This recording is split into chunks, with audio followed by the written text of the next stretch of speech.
દક્ષિણ ગુજરાત અને સૌરાષ્ટ્રમાં માવઠાથી ખેડૂતો ચિંતામાં। વલસાડ, સુરત, તાપીમાં વરસ્યો વરસાદ। વલસાડના ઉમરગામના નારગોલમાં ધોધમાર વરસાદ। કમોસમી વરસાદથી ખેડૂતોના પાકને નુકસાનનો ડર છે। ઉમરગામ, નારગોલના દરિયાકાંઠે ફરવા આવેલા પર્યટકો મુશ્કેલીમાં મુકાયા। વધુ જાણકારી અમારા સંવાદદાતા બ્રિજેશ શાહ પાસેથી પ્રાપ્ત કરીશું। બ્રિજેશ, કયા કયા વિસ્તારોમાં કેવો વરસાદ વરસી રહ્યો છે? જે પ્રમાણે ચોમાસું પૂર્ણ થયું, ઓક્ટોબર આવી ગયો, પરંતુ વરસાદ અટકવાનું નામ લેતો હોય તેવી સ્થિતિ સર્જાઈ છે। હાલ સંપૂર્ણ ચોમાસાની મધ્યમાં આપણે હોઈએ તેમાં વલસાડ જિલ્લામાં વરસાદ પડી રહ્યો છે। ઉમરગામ વિસ્તાર હોય જેમાં નારગોલ અને ઉમરગામ દરિયા કિનારે મોટી સંખ્યામાં લોકો ફરવા આવતા હોય છે, પરંતુ જે પ્રમાણે ધોધમાર વરસાદ પડ્યો તેઓએ કોક ને કોક જગ્યાએ કહી શકાય કે જવું પડ્યું કે જેથી કરીને તેઓ ભીંજાઈ ન જાય। આ સાથે સાથે નેશનલ હાઈવે નંબર 48 પણ આ વરસાદને કારણે સતત પ્રભાવિત થયો છે। વાપીથી લઈને વલસાડ સુધી નેશનલ હાઈવે નંબર 48 પર તમામ વાહનોની ગતિ ધીમી પડી છે, કારણ કે વરસાદ અમુક પેચમાં ધોધમાર પડી રહ્યો છે। ખેડૂતોની જ્યાં સુધી વાત કરીએ, ખેડૂતોના પાકને ચોક્કસપણે નુકસાનની ભીતિ છે। શાકભાજીના પાક હોય કે પછી ભાત હોય, દરેક ખેડૂતો અત્યારે ચિંતિત છે, કારણ કે અમુક ટાઈમ એવો હોય છે કે જ્યાં તડકાની જરૂર હોય છે, સંપૂર્ણપણે સૂર્યપ્રકાશ મળવો જોઈએ જે તે ખેતી પાકને, પરંતુ આખો દિવસ અંધારિયું વાતાવરણ રહે છે અને અચાનક વરસાદ પડે છે। આ સાથે સાથે લોકોના આરોગ્યને પણ આની અંદર મોટા પ્રશ્ન થઈ રહ્યા છે, કારણ કે એકદમ ઠંડી વધી જાય છે, અચાનક ગરમી વધે છે અને વરસાદ પડ્યા બાદ અચાનક ઠંડક આખા વિસ્તારમાં પ્રસરી જાય છે, જેને કારણે પણ આરોગ્યની ચિંતા પણ લોકોમાં વધી છે। જી ધ્વની। આભાર બ્રિજેશ જાણકારી આપવા માટે। તો દક્ષિણ ગુજરાતમાં વરસાદ સતત વરસી રહ્યો છે। વાપીમાં પણ ધોધમાર વરસાદ વરસ્યો। વિઝિબિલિટી ઓછી થઈ જતા વાહન ચાલકો મુશ્કેલીમાં મુકાયા। હાઈવે ઉપર વરસાદનું જોર વધુ જોવા મળી રહ્યું છે। વાપીમાં પણ ગાજવીજ સાથે વરસાદ। નેશનલ હાઈવે 48 ઉપર ધોધમાર વરસાદ વરસ્યો। વિઝિબિલિટી ઓછી થઈ ગઈ, જેના કારણે વાહન ચાલકોને વાહન ચલાવવામાં મુશ્કેલી। હાઈવે ઉપર પાણી ભરાઈ જતા લોકોને મુશ્કેલીનો સામનો કરવો પડ્યો। આ તરફ નવસારીમાં પણ વરસાદ વરસ્યો। નવસારી શહેરમાં ધોધમાર વરસાદ। શહેર બિલીમોરામાં માવઠાથી ખેડૂતો ચિંતિત। ડાંગર, ચીકુ સહિતના પાકને નુકસાનની ભીતિ। નવસારી શહેરના મંકોડિયા જૂનાથાણા સ્ટેશન રોડ વિસ્તારમાં વરસાદ વરસ્યો, જેના કારણે શહેરી વિસ્તારોમાં ઠંડક પ્રસરી ગઈ, પણ ગ્રામ્ય વિસ્તારોમાં ડાંગર અને ચીકુ સહિતના પાકને આ વરસાદના કારણે નુકસાન જવાનો ડર ખેડૂતોને છે। દક્ષિણ ગુજરાતમાં વરસાદ વરસી રહ્યો છે। કમોસમી વરસાદની આગાહી હવામાન વિભાગે પણ કરી। વધુ જાણકારી અમારા સંવાદદાતા સિદ્ધેશ જોશી પાસેથી પ્રાપ્ત કરીશું। સિદ્ધેશ, નવસારી શહેર સહિત કયા કયા વિસ્તારોમાં અત્યારે વરસાદ અને શું સ્થિતિ? જે પ્રમાણે રાજ્યના હવામાન વિભાગ દ્વારા આગાહી કરવામાં આવી હતી, વરસાદની ક્યાંક ને ક્યાંક તાકી પડી છે।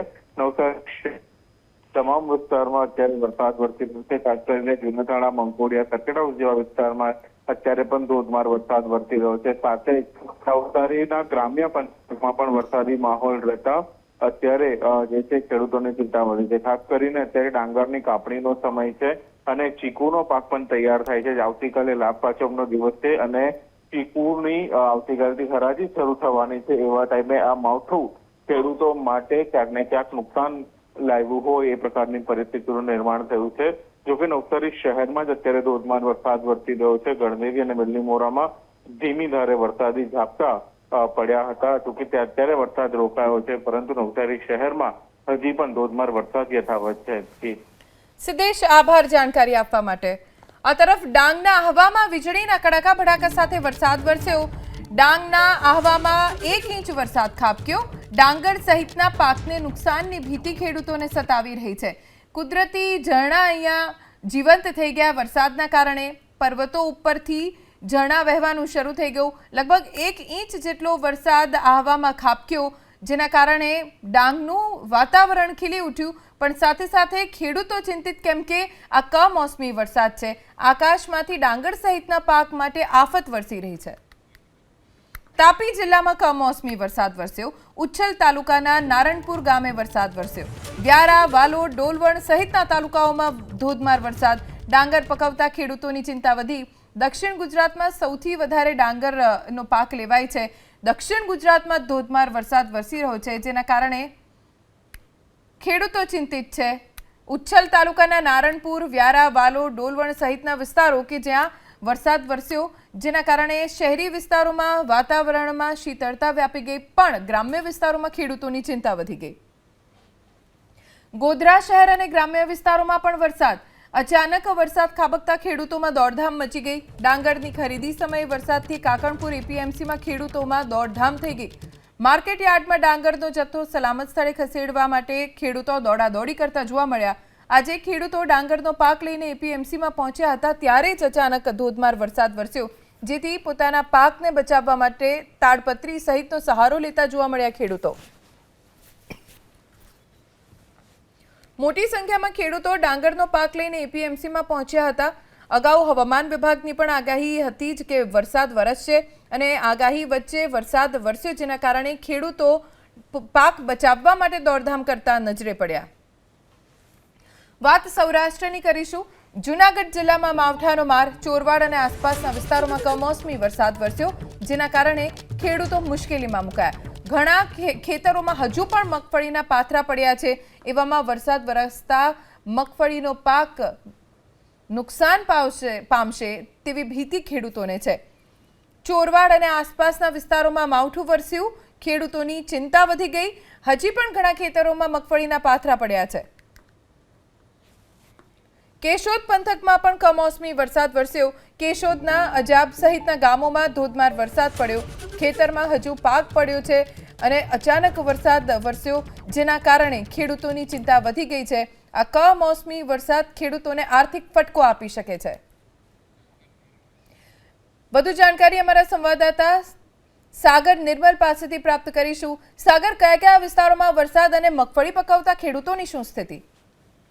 જી, ચોક્કસથી જણાવું તો જુનાગઢનો જે ચોરવાડ છે ત્યાં હાલમાં વરસાદની શરૂઆત થઈ છે. સાથે સાથે કેશોદમાં પણ વરસાદની શરૂઆત થઈ છે અને માળિયા પંથકમાં પણ વરસાદની સારી એવી શરૂઆત થઈ ચૂકી છે. હાલમાં જે રીતે જોઈએ તો મગફળીનો જે પાક છે એના પાત્રા કરી અને ખેડૂતોએ ખેતરમાં જ મૂકેલા હોય છે, અને આ પાત્રા છે એ પલળી જવાથી, ભીંજાઈ જવાથી મગફળીના પાકને પણ ભારે નુકસાન થઈ રહ્યું છે, જેને લઈને હાલમાં ખેડૂતો ચિંતિત બન્યા છે. અને આ જે રીતે છેલ્લા 2 દિવસથી અસહ્ય ગરમી હતી, અને આ ગરમીને કારણે લોકો પણ ત્રસ્ત થયા હતા, પરંતુ હાલ જે વરસાદ વરસી રહ્યો છે તેને લઈને વાતાવરણમાં પણ ઠંડક વરસી છે. જી, આભાર સાગર જાણકારી આપવા માટે. જૂનાગઢના માંગરોળના બંદર પર 3 નંબરનું સિગ્નલ લગાવવામાં આવ્યું. માંગરોળના દરિયામાં કરંટ જોવા મળ્યો. માછીમારોને દરિયો ન ખેડવા માટે સૂચના આપવામાં આવી છે. 4 થી 6 ફૂટ સુધીના મોજા દરિયામાં જોવા મળી રહ્યા છે. હવામાન વિભાગ તરફથી પણ માછીમારોને દરિયો ન ખેડવા માટે સૂચના આપવામાં આવી હતી. એટલું જ નહીં, સમુદ્ર તટ કિનારે પણ ન જવા માટે અપીલ કરવામાં આવી છે. 4 થી 6 ફૂટ સુધીના મોજા દરિયામાં જોવા મળી રહ્યા છે, જેને જોતા માંગરોળના બંદર પર 3 નંબરનું ભયજનક સિગ્નલ લગાવવામાં આવ્યું છે. વેરાવળના સોમનાથ શહેર પંથકમાં ગાજવીજ સાથે વરસાદ વરસ્યો. સોમનાથ શહેરની બજારો અને રસ્તા ઉપર પાણી વહી નીકળ્યા. ગાજવીજ સાથે ધોધમાર વરસાદથી બજારમાં પાણી ભરાયા. અસહ્ય ઉકળાટ વચ્ચે વરસાદથી વાતાવરણમાં ઠંડક પ્રસરી. કમોસમી વરસાદથી મગફળી સહિતના પાકને નુકસાનની ભીતિ.